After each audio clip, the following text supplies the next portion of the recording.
Hello and welcome to It's Tomorrow News. I am Hena Talati.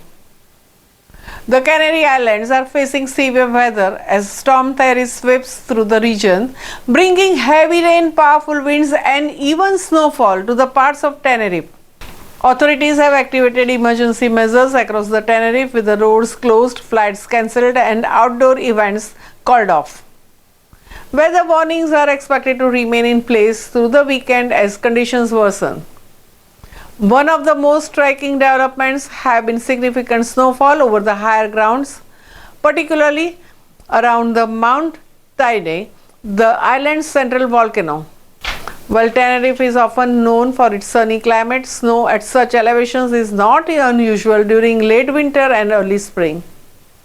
The storm is also bringing intense rainfall, especially in the southern parts of the island, where up to 100 millimeters of the rain could fall within just 12 hours.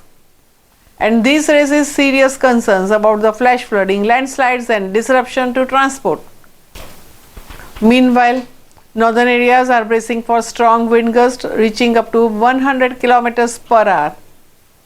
Coastal regions across the nearby islands, including La Palma and El Hierro, are also facing dangerous sea conditions with waves forecast to reach up to 6 meters. Emergency shelters have been set up and authorities are urging residents and tourists to avoid unnecessary travel and take precautions.